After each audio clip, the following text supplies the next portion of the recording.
Thank you for joining us today in episode 83 of the Pool Chasers podcast. As always, our mission is to help educate and inspire in the form of a podcast.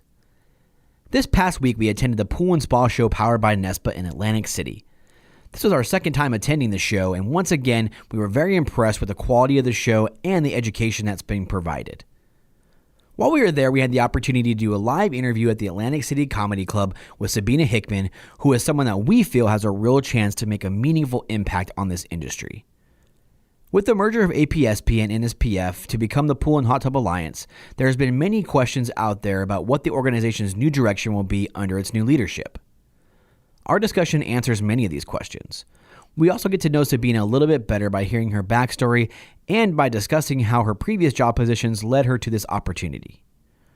We also discuss Sabeena's vision for the PHTA, some of the changes and the new hires that have already been made, and a few things that are on the horizon. It looks like there is a bright future ahead for the organization, and we are all excited to see where she and her team take it.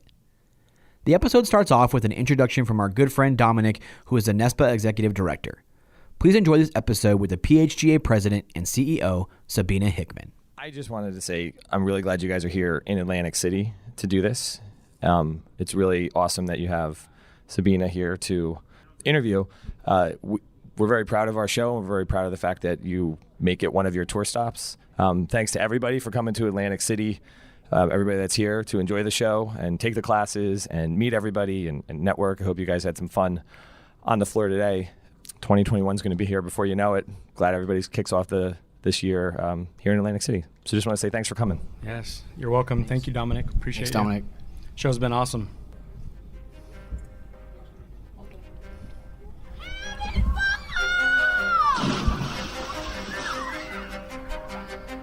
Welcome to your go-to podcast. The song never gets old. Industry. My name is Tyler Rasmussen. And my name is Greg Viafania. There you go. And this is the Pool Chasers podcast. That didn't get as many laughs as last time. I'm so surprised I have not put that song on repeat and just bump it on the way to work every morning. I'm going to do it. All right, Atlantic City. How you guys doing out there? Doing good? Bunch of guys from River Pools, Crowley. Thanks everybody for coming out. PHTA. Appreciate you all being here. So thanks for coming on. Appreciate you guys, taking the time out of your day to come out. Sabeena, thank you for your time as well. So can you please introduce yourself to listeners? Sure, I'd love to.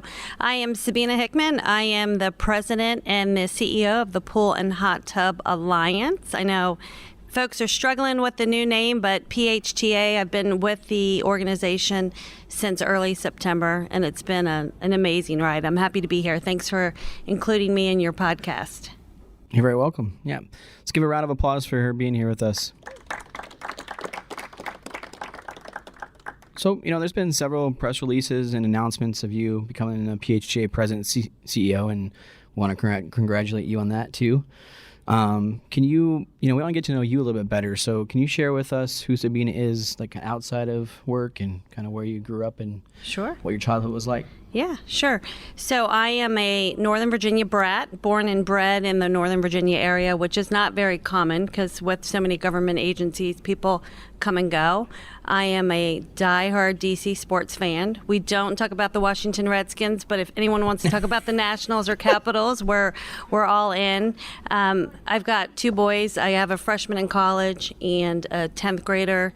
My most important job and biggest role is obviously to be a mom and shape my boys. But I kind of stumbled into the association world. I went to Virginia Tech, graduated, and my girlfriend said, "Hey, do you want to be a meeting planner?" I'm like, "Well, what's that?" She's like, "You just put in registrations and travel around the world." And I'm like, "That sounds great." So I stumbled into event planning and just kind of grew in my role in associations, and here I am today. Awesome. And you do a lot with your family, right? With sports, and you did, you and your husband were teaching. Your husband was coaching, right? Yeah. So you go to a lot of Redskin games. Is that what you're saying? Not anymore. Well, you can get in there for cheaper than a high school game, so I may ought to think about it. So it was interesting when I went through the interview stage, and PHTA did a phenomenal job. It was a very extensive interview. They asked me what my connection to the water was, and I chuckled because I said, I did therapy on, I blew out my knee, I tore my ACL and my MCL, and instead of going through surgery, they said, we want you to rehab, we want you to go to physical therapy, and we want you to go to a pool. So I spent months in a community pool, and those people that showed up every morning at 8 a.m. like became my network. And they said, well, how'd you do that? And I said, well, I wish I could tell you I was hella skiing, but I was actually at a youth baseball game, and I had a son, and it was the all-star game, and we had to win to get to the next level, and we were down by 2, and my son was probably 11, and he had a walk-off 3-run home run to win the game. And I started jumping, and there was this 6'3" guy, he was a Marine, and he came over to hug me, but it turned into a chest bump, and I went one way and my knee went the other way, and I blew out my ACL and my MCL. And I said, the funny thing is I'm still involved in the Little League, and I still go to games because I have neighbors that play, and they were like, did you hear about that woman who blew out her knee? I'm like, yeah, she's a whack job. So that was my connection to the pool and how important it is, how it can play a role in, therapy. And I rehabbed for 3 months, and then I had surgery, and I was walking the next day. Oh, wow.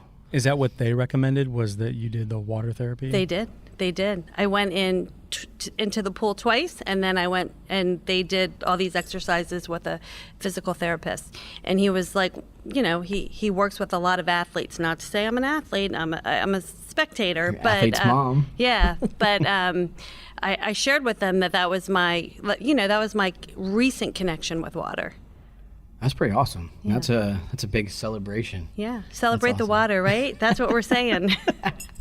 Usually they play some of that on ESPN, don't they? Like some of the celebrations gone wrong or something. Yeah. Yeah. Yeah. The not top 10s.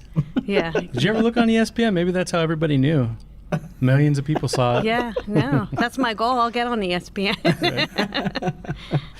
So you did mention you stumbled kind of across association. I mean, what led you out of college besides your friend asking? I mean, what's the experience been like since you've been a part of those things?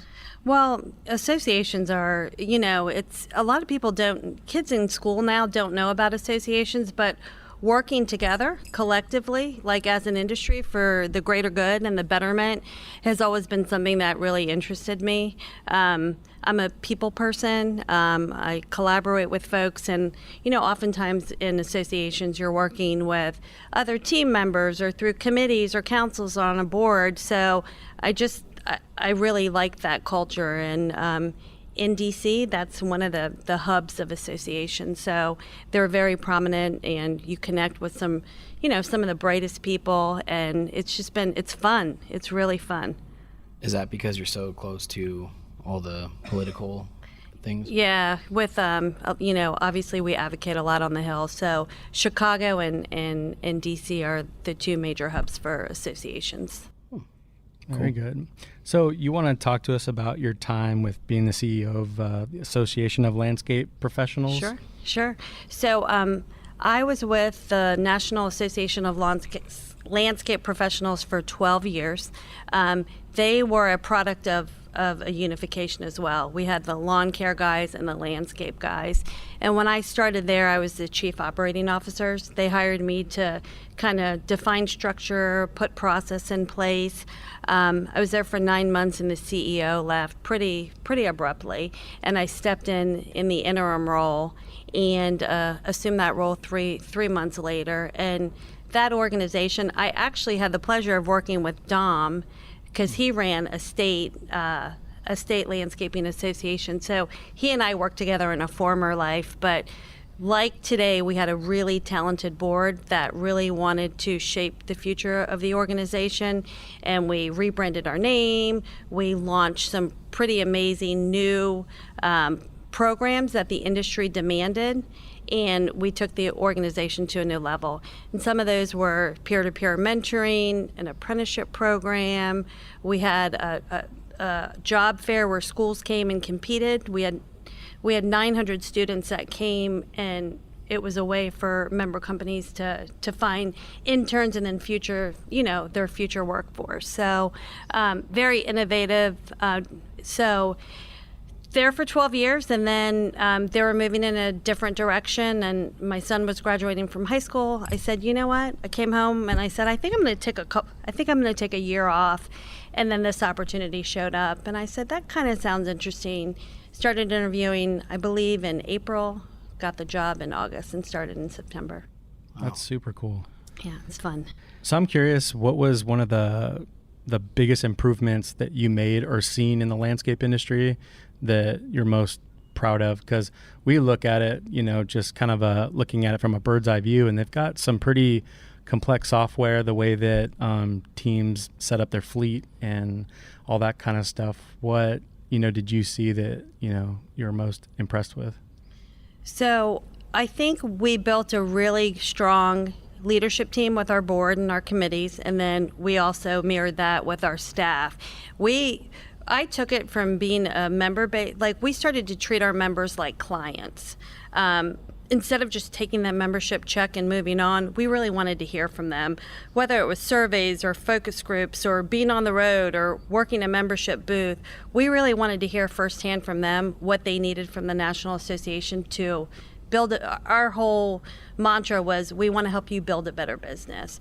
So we launched a consumer campaign, we had this amazingly talented association exec who was wonderful on TV. We were on Fox and Friends, Headline News, promoting our industry, National Lawn Care Month, what it means to have healthy lawns and landscapes, bringing the family together. We were on Fox and Friends. We were in USA Today. So that was something the industry craved. And, we hear so often, I sit in committee and councils meetings, and they say, we can't afford to do it.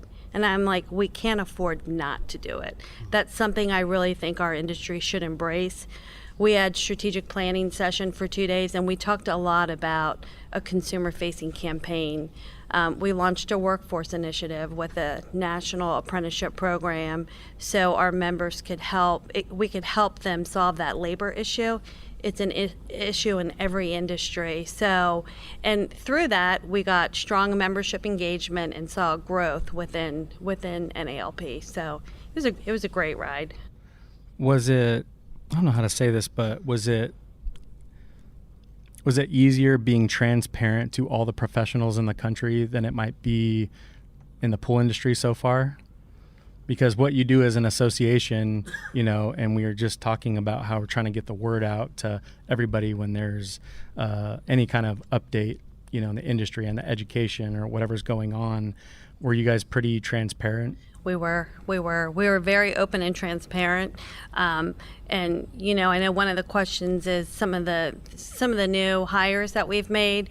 We hired Janee Rickwalder, who's in the back of the room, to be our VP of Marketing and Communication, and she'll also oversee business development, because there's so much we do that we don't tell the industry. There's so much we think about doing that we need input from the industry. So I think you're going to see you're going to hear from us a lot on meaningful items. We seek input. We want this entire industry to drive where we're going. Right. And for the listeners, where will we hear those messages? Is it on the website? Will it be newsletters? If anybody wants to stay up to date regularly on the things that you guys are doing, where should they be? Well, it's going to be every day on our morning podcast, right? It'll be on our website. It'll be in newsletters. It'll be through the trade press. It'll be direct communication to our members as well. But we really, want to tell our story. And we also want to seek input from the industry to help us kind of map our path for where we want to go. Very good. What kind of shape was the landscape industry in when you kind of started being a part of it? Was it in a similar place to where it is, or we're at now, or what? Yeah. What do you think? So when I first started with the launch, they were probably 9 months into the unification, and it was trying to get both groups on the same page.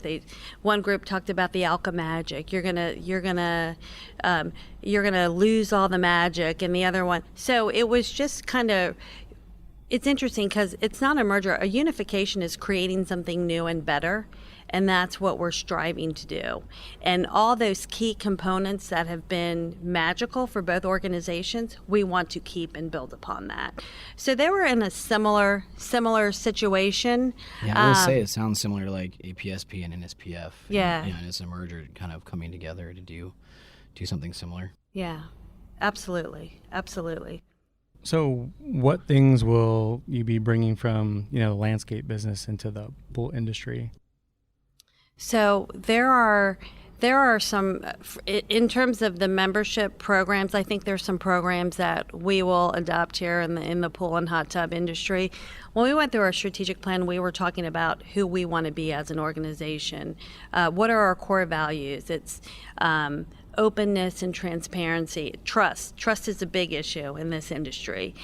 We want to be a trusted source. We want to be thought leaders. We want to be inclusive. We want to be diverse. If you look at the makeup of our board, we have a board of 10 and 3 of them are females. So that's not illustrative of the industry, but just we want to be inclusive to get different perspectives. So I think you're going to see some pretty interesting programs coming out. We want to launch, women in the pool and hot tub industry, a program for women. We've seen a great success with the WAVE program for the young professionals. We want to create some more education that focuses more on business versus getting a certification. And you'll see more peer-to-peer learning. We want to create educational offerings that allow peer mentoring. So you'll see some of those programs that we've done in the past be shared with the industry to see if there's feasibility for it to do it here with pool and hot tub. Very good. So how did you hear about the PHT opening?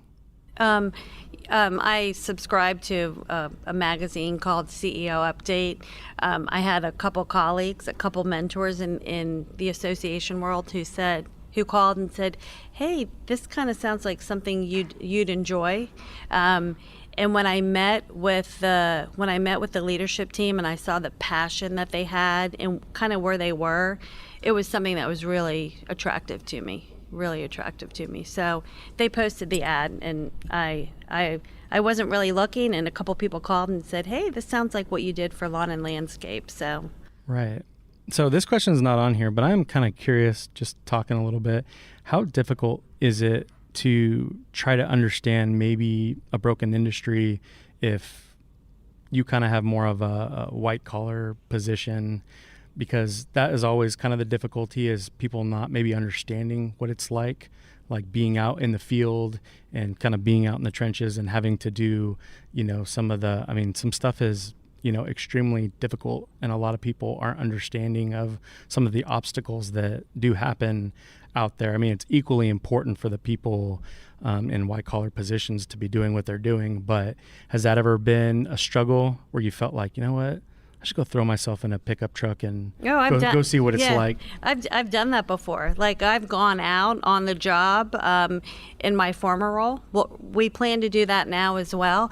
But it kind of ties back to that openness and transparency and trust.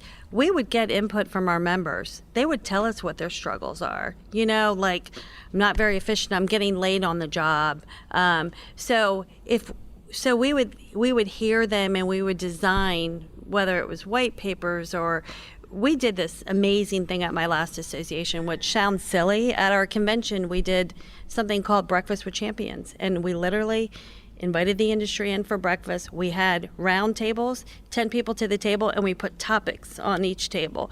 One could be labor, one could be cost estimating, one could be engineering, one could be retention, and it was like speed dating. People would eat breakfast, and they would just share knowledge, and we had a facilitator.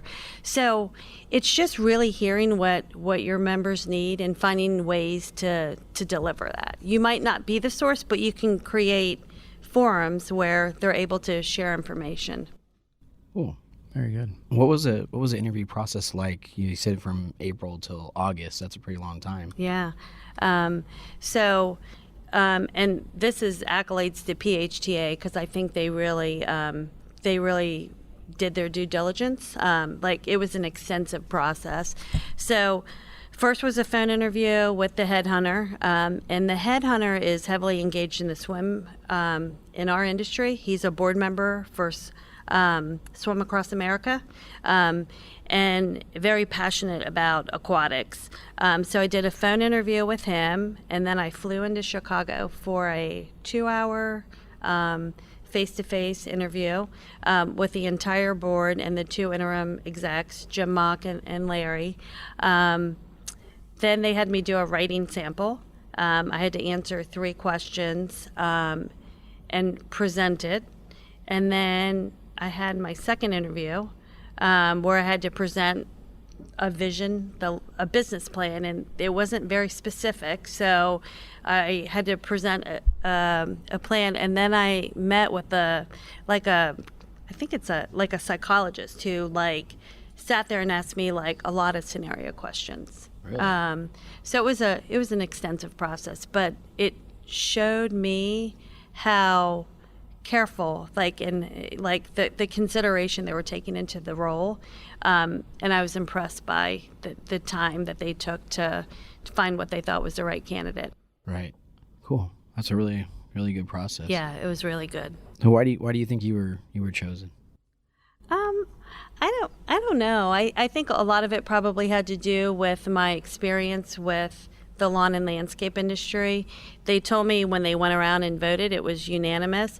I think they got to know me, and when I was with Lawn and Landscape for 12 years, so I hadn't been on an interview, and some of my mentors said, remember, you're interviewing them just as much as they're interviewing you.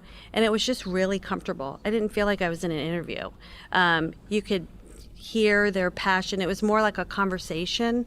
So I think they felt comfortable with who I was as a person. I told them silly stories about me, with my ACL and MCL. So I think there was a connection there. And obviously some of my experience transferred well over to where we are today with PHTA. Yeah, for sure. It's definitely a service type industry too. So, you mentioned your vision and things. What a lot of people are, I think, wondering is just what's the vision? What's your vision for PHTA moving forward, especially kind of in the immediate future? Yeah. So, the vision for PHTA, we just did a membership survey, and we had a great response. I think we had over 600 people respond to it. But when you look at it, obviously they value education, which is phenomenal. The industry craves education. But when you look at it, it said meets expectations. As an organization, we want to thrive to exceed expectations. And if we do that, that means we're delivering on all cylinders. So whether it's education, whether it's peer mentoring, whether it's building a better business, we want to be the thought leaders and the go-to for the pool and hot tub industry in terms of a national association. And it's going to take us a little while to get there. You will see, I was saying earlier when I was talking to you, the unification happened in the spring, and then they kind of pressed pause until they hired a CEO. They wanted to wait until the new CEO came on board. I started in September 3rd. I think this is my 18th trip. So I've been on the road a lot, which has been so valuable just to get up close and personal with members and non-members. And I've started to build a tremendous team. So you're going to see us starting to execute. One of our biggest initiatives is to create, we want to create the best education system for this industry. And we've got some pretty strong programming. We need a structure. We need to make sense of it, whether it's a track for retail or service or pool builders. But we're going to create that architecture and different learning modules.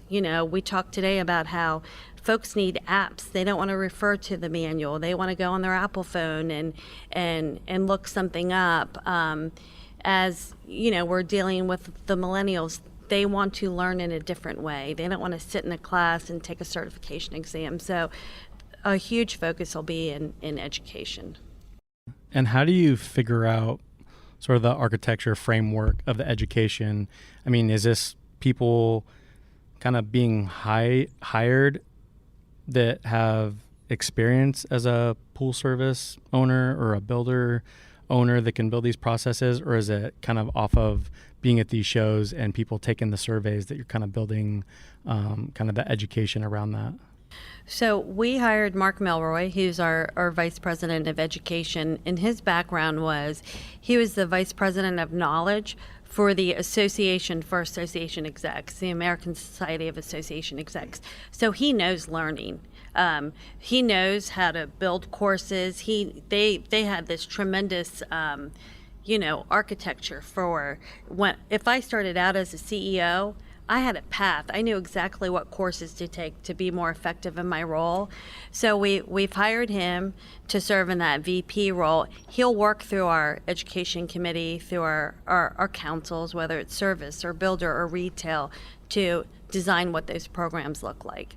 We have a tremendous amount through our certification programs, but there's more. People want webinars. They want to be able to call in. They don't, the way it's designed now, there's some courses you can take online, but a lot of them you have to show up to a conference, and time is such a valuable commodity.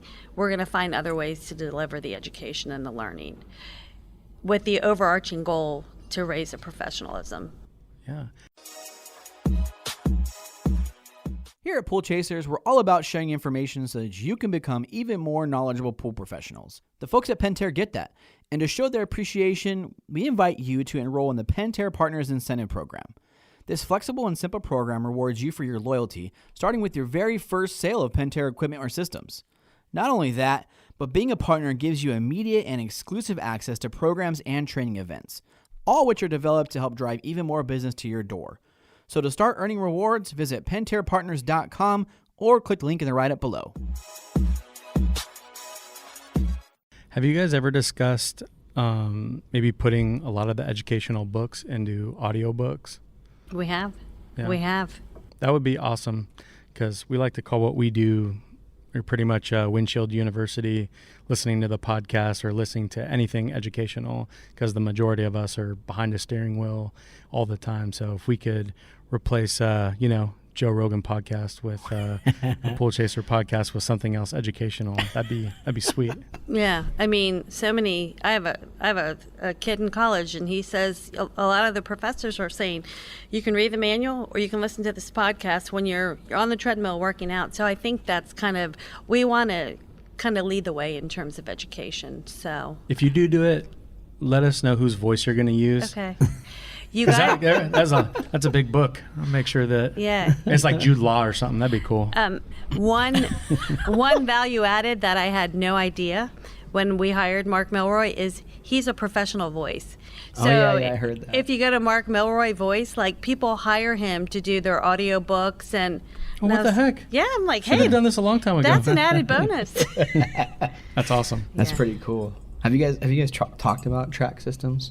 You mentioned that. I think that's kind of we talked about, I'm on the WAVE committee for PHTA, and we talked about something like that, creating a track for young professionals or for service or builders, retail. I mean, it'd be kind of a cool, way of education to just help guide people on which courses they should take. Yeah, so we've started that, and we've started to kind of map that out. Cool. And we're building it off of the existing courses that we have, and then we're going to fill in terms of what it is that we need, whether it's a podcast or a webinar. So we're starting to build that, and we're going to vet it out through our members and committees and councils. Cool. Well, you mentioned Mark, and can you talk about Janee a little bit, since we already talked about him?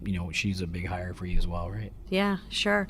So Janee and I actually worked together in a former life with sister associations. I was at the Lawn and Landscape Association, and she was with Pest Management. Okay. And I admired her from afar as they were such great communicators in terms of what the organization was doing, whether, they were fighting a battle on Capitol Hill, or, a standard was updated, or they wanted to get folks engaged in their young professionals. So when I was looking at how our marketing plan, it was still a little bit siloed with the 3 different entities, and I wanted somebody who had experience to bring it all together under one unified voice and really communicate to members, industry stakeholders as well, what it is PHTA is doing. She's been with us since the beginning of the month, so very fortunate. She's very fortunate to be here to see firsthand what this industry is about. Yeah, and I talked with her earlier about some, building PHTA as a recognized brand and using some of the marketing pieces to do that. It sounds like you guys are developing a pretty good plan for helping people see who you are. Yeah, and really recognizing that different people have different needs, almost creating personas in terms of, what is a small service organization need versus you can't deliver the same message to all audiences, and that's where she's masterful. So we're really fortunate to have her on board. Yeah. What kind of changes do you see here on the horizon as far as, are you guys implementing? I know you have a couple new things coming out shortly. Yeah, so we have a new learning management system where you can go and take courses online. A lot of our certification programs are on that.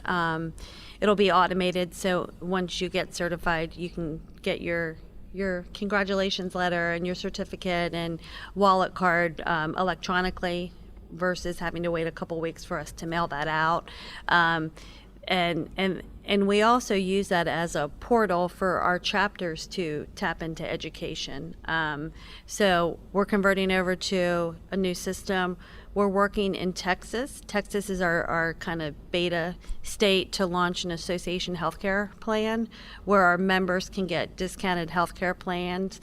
They want to test it out in Texas first, so I think that'll be a tremendous benefit for our members. We're working on a peer-to-peer mentoring program.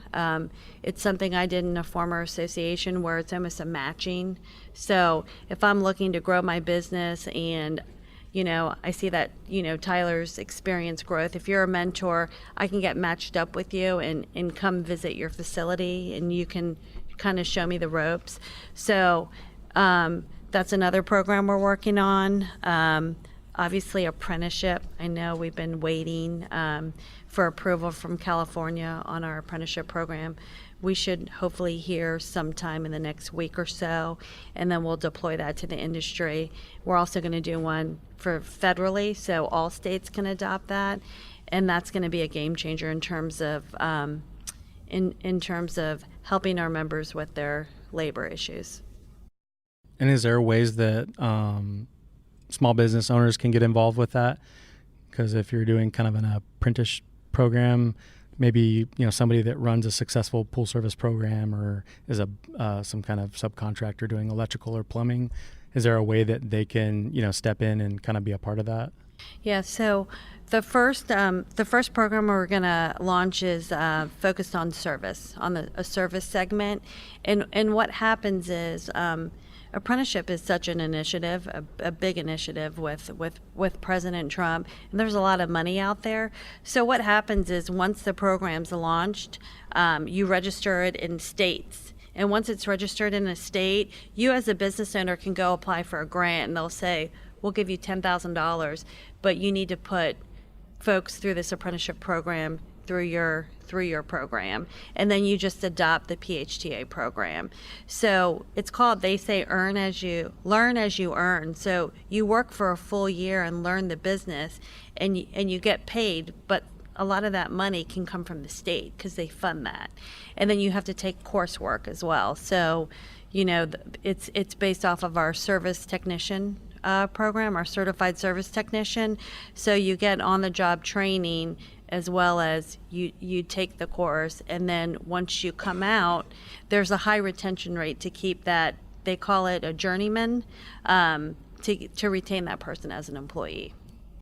So since you've been in the pool industry, what are some of the biggest struggles that you've seen? I think one of the biggest opportunities is trust, really building trust amongst the two legacy groups, and kind of having everybody move in the right direction. I love the fact that this industry is passionate, and the passion comes for what they do. Folks said, just so you know, once you get in the pool industry, you never leave. And that tells me that the commitment and the fact that it's a fun industry and they love what they do. We want to use that as an opportunity to tell folks that you should consider this industry. College admissions are they're declining. People don't want to go to college for 4 years and carry that debt, and they're looking for trades. So we really want to showcase that there's a viable career option here. You can earn a great living, and you can have fun doing it. And look at this room with some pretty amazing people who are passionate and love what they do. So I think that's a tremendous opportunity for this industry. Very good. Thank you. So for just the pool service sector of the industry, do you have any idea what you think are their biggest struggles and what, they can maybe do to better their businesses, since that's more of our background, So with pool service, and I wish I could do a survey every day to get input. But when I am at these conferences, the biggest issue I hear is training, hiring people, and keeping people. They want, and a lot of times they're a jack of all trades. They're doing everything, whether it's HR and accounting and marketing, and they're saying, I need somebody to help. If I could just plug and play and hire someone and say, go through this training, and you guys can give me ideas on how to develop kind of like those pathways, how to retain people. What I'm hearing is, just that the whole people factor is a big challenge. Attracting people to the job and then also retaining them. I think a big piece too is the economy is so good that it's difficult to find people right Absolutely. now. If it changes again, it'll free up some of those good ones. But yeah, it'd be good to have a program that really helps people with all of those. Right. And I think teams need to come together. One of the coolest things I saw today, I actually texted Christian over here from River Pools, and I said, dude, I'm like eavesdropping on your team right now. There was about 8 of them, and they just had like the best discussion about what they've learned from the show and, how they can implement it throughout their business, the things they've learned from the show and the different classes and stuff. And I just kind of, thought about our team at Brothers and how wish we would have, maybe put our feelings aside and just collaborated more and had a lot more productive meetings and said, what do you think about this? Everybody has a voice. How can we not just talk about it, but how can we get out there and actually make it happen? Mm-hmm. And seeing that was super inspiring. That feels like a change. I haven't seen that too often. So right. Kudos to you guys.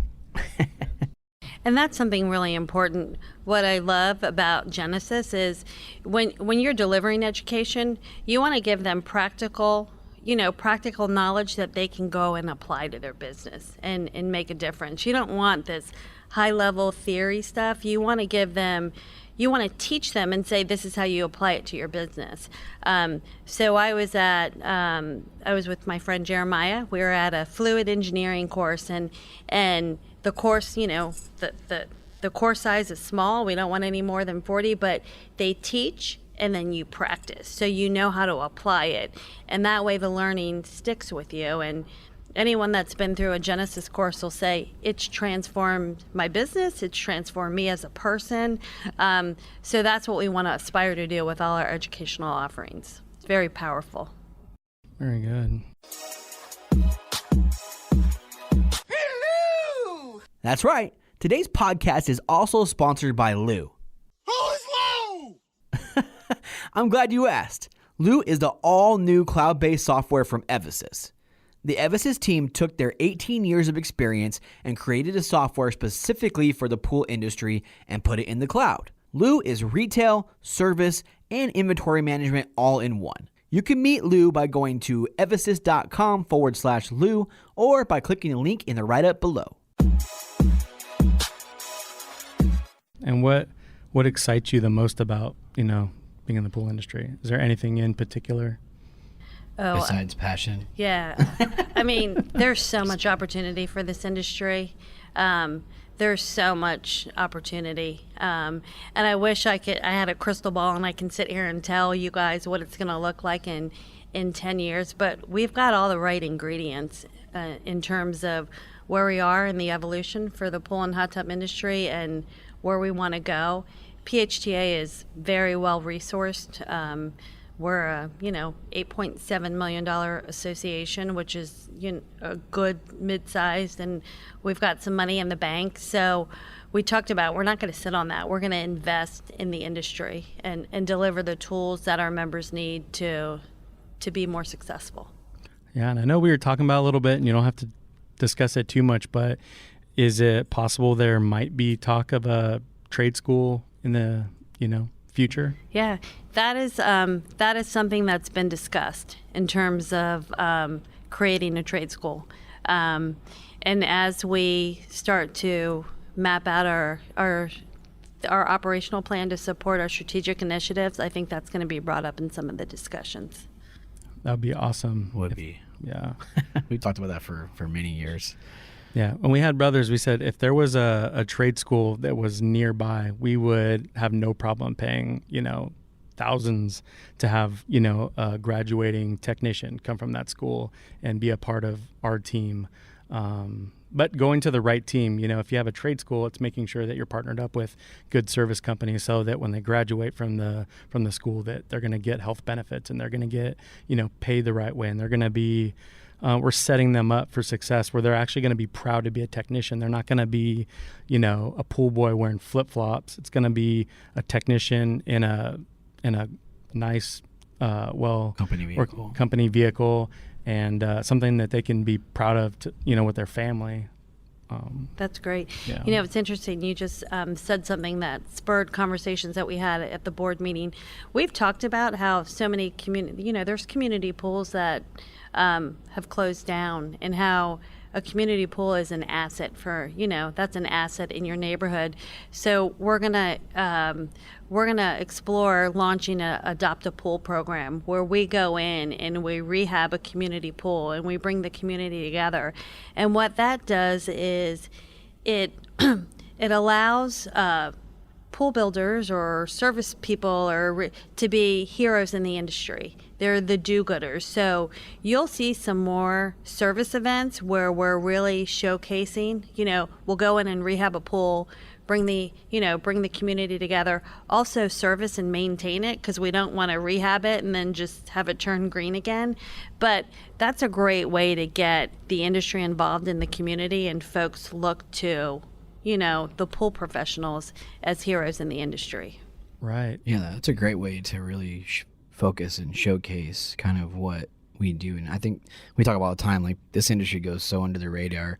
People swim in pools are the focus of so many movies and shows, but who takes care of the pool, who built the pool, it's kind of under the radar. So it's cool to be a little bit more exposed to people understand, so the homeowner will understand that we're educated people now, and that they need to take us serious. And that's a big, huge piece for everyone to get together. But that's cool, like PR, sure, for the industry. I've said this before, but And even the good guy person. on Hotel Impossible knows. Yeah. I love that show. He goes to the pool and he's like, what the hell is this? Why does this pool look like this? He's like, this is what's, you have this photo on your website where the pool's crystal clear blue and the benches aren't cracked in half. He's like, you've got, yard sale, poolside furniture out here. Talk to that guy. He would probably get you into some cool pools. Good. So if you could give one piece of advice, to people that are managing a team or an organization, what would it be? Managing a team, or I think you need to set your vision. You need to have a mission in terms of what you want to accomplish as an organization, make sure that's widely communicated, and make sure everyone plays a role in that. You want people to be engaged in your strategic plan and really understand where we're going to take the organization. It's that whole buy-in, and you want them to feel like they're contributing and celebrate successes. We're getting better at that at Pool and Hot Tub. We launched, one of the synergies with the unifications was we went out to the certified, the CPO instructors and said, offer them membership. We were hoping to get 80. We're up to 360. So let's celebrate those successes. Because a lot of times you get too busy and you kind of lose sight. So really defining the vision and where you want to take the organization, which we just spent 2 days doing, and getting everyone to buy in and be a contributor, play a role in it. Very good. Thank you. And we're just about to wrap up this episode, and we always ask if you have any books or podcasts that you would recommend to the listeners. Well, Give us some new ones. I kind of have to say your podcast, right? Right. You can say that. Lisa, who works with Genesis, it came up and said to you guys, and this is not because I want to be invited back, but it's true because I listened to you guys on the way out here to get more familiar. She said my husband isn't even in the pool industry, and he downloads and listens to your podcast. So. I listened to you guys. I've listened to you for the past couple weeks because as I'm trying to learn more about this industry and learn the personalities, you guys do a phenomenal job really representing this industry. Thank you so much. Yeah. And if you're listening, Lisa's husband, thank you for listening. Yeah. Yeah, so it's been great. And, we've got a booth here. I hand my cards out often. I'm here to serve the industry in the best way that we can as an organization. I've had a couple people say, "Oh, there's a laundry list of what I'd love PHTA to do. I've talked to so and so about it." We want to hear all of that. We want to hear whether it's trade schools or our certifications getting to us quicker or improving the website, whatever it is. Please let us know. We're not going to be able to address it, unless we hear about it. What is the best way to submit, that information? Is like through email so you can actually document it? Because if you're talking to hundreds of people a day, you're not going to remember all email, that. Call. I have like 3 binders of like this thick that are already filled out. You can call me, text me, whatever. Like whatever works. Yeah, so we want to do whatever we can to serve this industry in the best way possible. Very good. And you have 2 books here listed. You want to share those with us? Yeah, what books did I have? Well, you got to start with Why. Oh, yeah. Simon Sinek. That's a good song. Keep it going. Yeah. This just turned into karaoke. Yeah. Let's get it. Yeah, that was, I stumbled years ago with Simon on a TED Talk that my husband was watching, and I read his book and we took it and did an exercise with the staff to learn more about like defining our why, like why do we do it? You talk about features versus benefits, like why are we in the lawn and landscape business? And it really changed the way we communicated to all of our stakeholders, members, non-members, policyholders, policymakers, what it is that we did. I think that exercise would be very beneficial for PHTA. And we're really, we were similar to you guys. We were under the radar. We were too modest. We didn't tell folks all the good that we were doing. So that helped me transform my association when we went through rebranding, and we did that internally. We did it internally. It was fun. Yeah, that could be really beneficial. And you have Introvert, Entrepreneur. That's a I podcast. thought that That's a was podcast. interesting. I never heard of that before. Yeah. Is that good?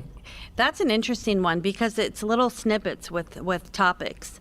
And someone said, "No, you should try it." And I thought maybe that person thought I was an introvert, but there's just little snippets. And again, it's that whole, they give you practical information that you can take and apply to your business. So it's a good one. Yeah, and I think, this industry can be pretty, complain about a lot of stuff, but never really, voice their opinion to somebody that can make a difference or change. So it's cool that you guys are open to listening. And if anybody else is listening to this, that's just your opportunity to really voice that opinion and get it heard. So take that opportunity to share, especially now with the changes in the movement that you guys are doing and you're looking to better the industry. Now's the time to really help if we can. So, well, like you said, we're wrap it up. We think you're an awesome choice for the PHTA, president and CEO. We can tell that you have a passion for it, and the team you've hired, we've talked with, been a part of it. So we think, there's some really cool stuff coming, and we appreciate your time. So well, good. Thanks for having me. I appreciate it. Cool. Thank you. So real quick before we go, thank you guys for coming on. We appreciate you. Thank you. There's a lot of stuff going on, so thank you for coming. And we want to thank PHTA for sponsoring the show and Lou for sponsoring the show. If you guys don't know what Lou is, check it out. Ever since they have a booth, so does PHTA, obviously. Check them out if they're here. I don't know if they're here or not, but if they are, talk with them. And we're going to take some pictures by the banner, and, we'll hang out with you guys. So thank you much for coming. Appreciate it. Thank you.